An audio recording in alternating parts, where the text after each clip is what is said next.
Welcome to April Tax. इस video में हम देखने वाले हैं कि हम अपने ई कॉमर्स बिजनेस का क्वार्टरली GSTR1 कैसे भरे अप्रैल टेक्स का यूज करके।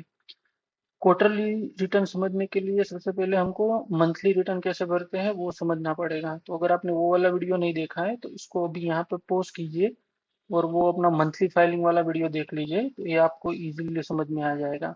और अगर आपने वो वीडियो देख लिया है तो अभी हम लोग समझते हैं क्वार्टरली रिटर्न कैसे भरते हैं, बट उससे पहले हम लोग क्वार्टरली रिटर्न के बारे में थोड़ा बहुत समझ लेते हैं। तो क्वार्टरली रिटर्न में हमको एवरी मंथ रिटर्न नहीं भरना होता है, बट एवरी 3 मंथ हमको एक GSTR1 भरना होता है। तो जैसे अप्रैल में जून के लिए जो रिटर्न जाएगी वो जाएगी 13 जुलाई से। 13 जुलाई ड्यू डेट है, 13 जुलाई से पहले आपको भरनी है। जुलाई अगस्त सितंबर का जो क्वार्टर है उसका होगा आपका ड्यू डेट 30 अक्टूबर। अक्टूबर नवंबर दिसंबर के लिए 13 जनवरी, और जनवरी फरवरी मार्च वाला जो क्वार्टर है उसके लिए आपकी ड्यू डेट होगी 13 अप्रैल। और क्वार्टरली रिटर्न में जो आपका जो डेटा जाएगा वो जाएगा क्वार्टरली, बट जो आपके B2B इनवॉइसेस है, जो मतलब आपने बिजनेस को सेल किए हैं, तो वो अगर आप चाहो तो वो आप IFF के थ्रू मंथली फाइल कर सकते हो। तो वो हम आगे देखेंगे कि हमारे प्लेटफॉर्म में उसको कैसे करते हैं। बट ये चीज ऑप्शनल है, मतलब ये आप कंपल्शन नहीं है कि आप अपने B2B के ट्रांजेक्शन शो कीजिए हर मंथ। अगर आप नहीं करते हो हर मंथ या एवरी 3 मंथ आप दिखाते हो, तो आपके जो बायर है उनको क्रेडिट एवरी मंथ नहीं मिलेगा। उनको जब आप रिटर्न फाइल करोगे तब जाके उनको मिलेगा। तो उनको जो क्रेडिट है वो सिर्फ पोस्टपोन होगी, आपके ऊपर कोई पेनल्टी या ऐसा कुछ नहीं लगने वाला। तो वो अपने पास फुल्ली ऑप्शनल है कि हम IFF एवरी मंथ भरे या ना भरे। अगर नहीं भी भरते हो तो भी ठीक है, आप एवरी 3 मंथ GSTR1 भर सकते हो। हाँ, अब इसका सिलेक्शन कैसे करना है। तो क्वार्टरली रिटर्न बाय डिफॉल्ट नहीं होता। आप जब नया GST नंबर आप लेते हो, नया GST सर्टिफिकेट आप निकलवाते हो, तो बाय डिफॉल्ट आप होते हो मंथली फाइलर। अगर आप क्वार्टरली ऑप्ट करना चाहते हो तो आपको प्लेटफॉर्म के थ्रू पहले ऑप्ट करना पड़ता है। वो हम लोग फिर किसी और वीडियो में देखेंगे कि उसको आप ऑप्ट इन ऑप्ट आउट कैसे कर सकते हो। बट अभी के लिए आपको वो प्लेटफॉर्म के थ्रू ऑप्ट करना पड़ता है।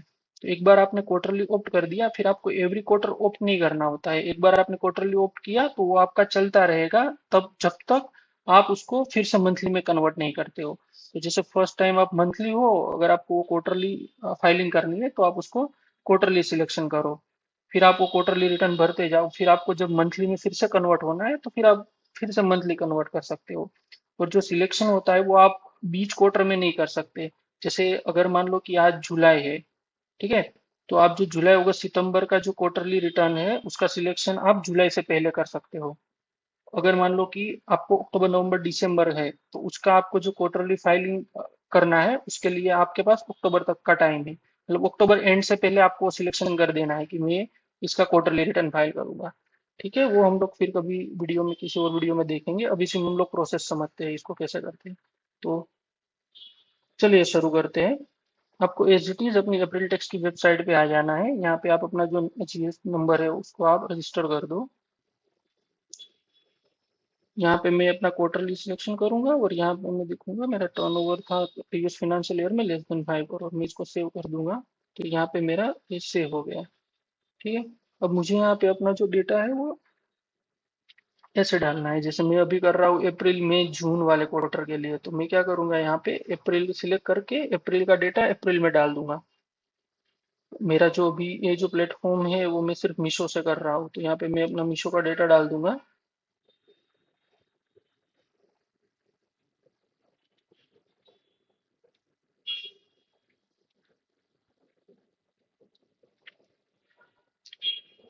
ये आपने देखा मेरा मीशो का हो गया।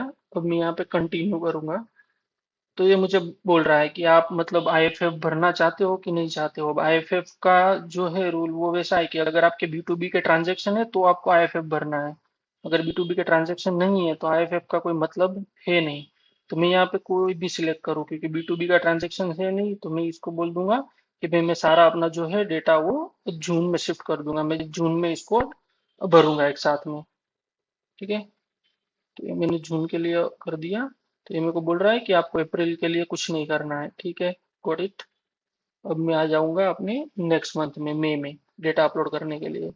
मुझे सिर्फ यहाँ पे मंथ सिलेक्ट करना है डेटा अपलोड करने के लिए। अब मैं यहाँ पे अपने मई का जो है डेटा वो यहाँ पे अपलोड कर दूंगा।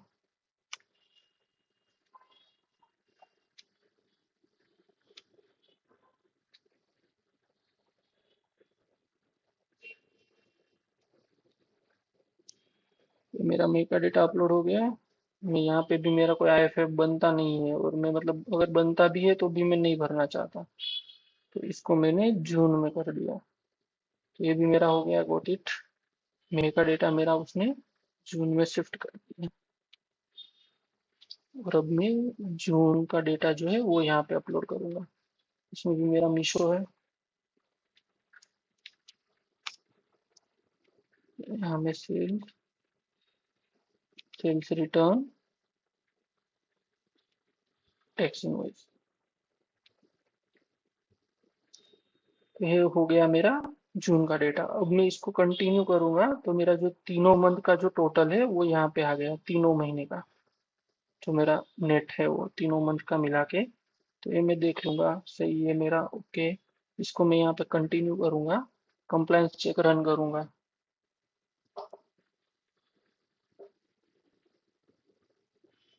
ओके, कोई इशू नहीं है, डेटा परफेक्ट है। अब ये फाइल मैं यहाँ से डाउनलोड कर लूंगा, डाउनलोड जैसे। मेरा जो आगे का प्रोसेस है वो सेम है जो अपने मंथली रिटर्न का प्रोसेस है, अलग कुछ भी नहीं है। अब जो आपने वो पुराने वीडियो में जो देखा है मंथली वाले वीडियो में, एज इट इज आपको वैसे करना है, अलग से कुछ नहीं करना है। तो मैं यहाँ पे अपना जीएसटी का साइट पे आ जाऊंगा।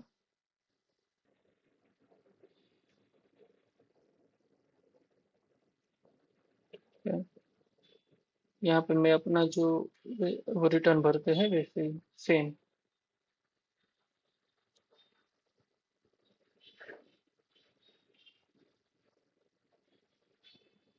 हाँ, हमको अभी टीसीएस चेक करना पड़ेगा इसमें, वो कर लेते हैं।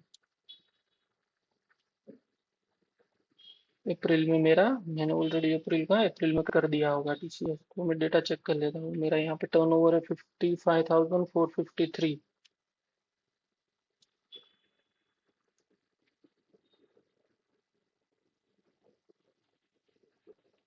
ठीक है, 55,453 टैलीड है। अगर आपने ये नहीं एक्सेप्ट किया तो आपको एक्सेप्ट कर लेना है।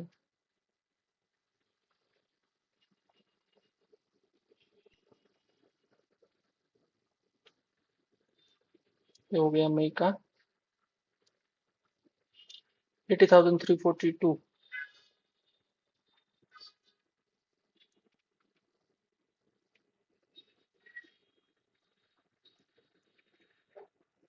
मेरा 80,342 टैलीड है।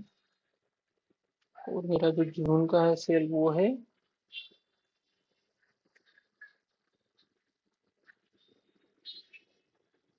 यहाँ से देख लेते हैं, 47,964। तो जून का अपने देख लेते हैं।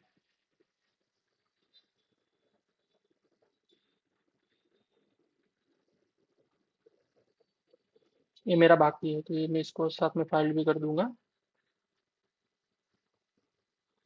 सेम वैसा जो हमने किया था आगे। यहाँ पे मैं पूरा कर लूंगा। ये पेजेस है मेरे, एक ही पेज है। यहाँ मैं टोटल सिलेक्ट कर लूंगा, यहाँ पे सारा एक साथ एक्सेप्ट कर लूंगा। बैक, मेरा है 47,965। यहाँ पे अपना 47,965, ओके। तो मेरा टीसीएस का जो डेटा है वो टेली हो रहा है मेरे डेटा से। मैं इसको फाइल कर दूंगा यहाँ पे।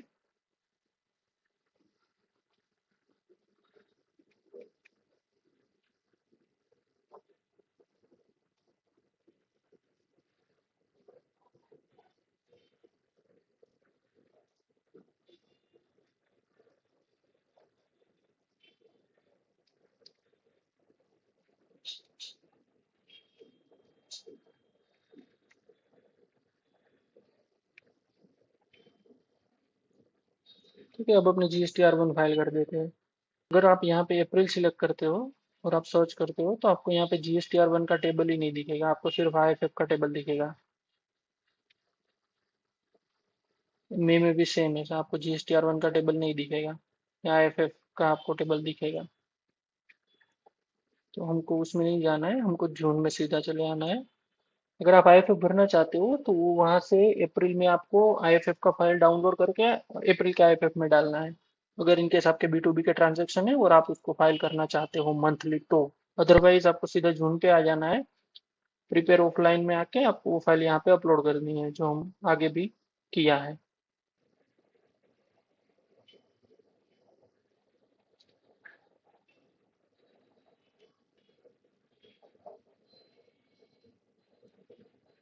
मेरा प्रोसेस हो चुका है विदाउट एरर। मैं ओपन कर लूंगा अपना GSTR1।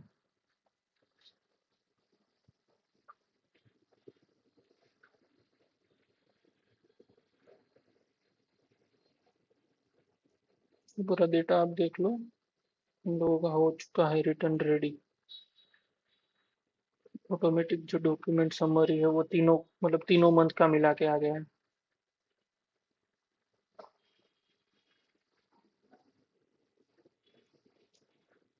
का जो e commerce supply photo table number 14 है, मीशो का टोटल आ गया है तीनों मंथ का मिला के। एक बार आप यहाँ पे जनरेट समरी करके देख लो अपना रिटर्न।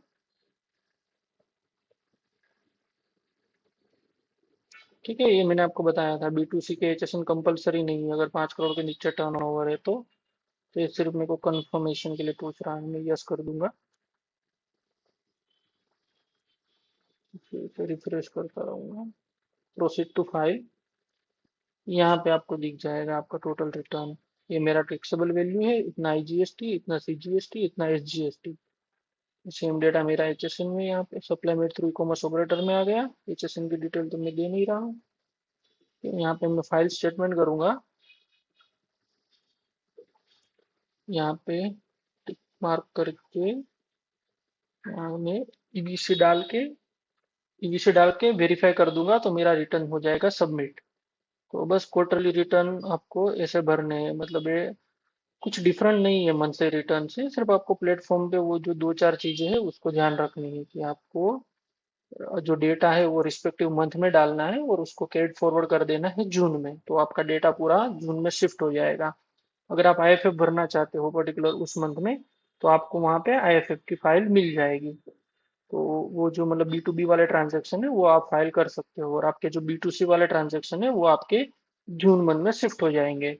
मतलब जो भी आपका फाइनल मंथ है क्वार्टर का, वहाँ पे आपके B2C के सारे ट्रांजेक्शन शिफ्ट हो जाएंगे, और जो B2B ट्रांजेक्शन है उसका आपको IFF का फाइल मिल जाएगा, वो आप वहाँ पे IFF फाइल कर सकते हो। अगर आप मंथली करना चाहते हो, नहीं करना चाहते हो तो आप सब कुछ उसको रोल ओवर कर दो फाइनल मंथ में।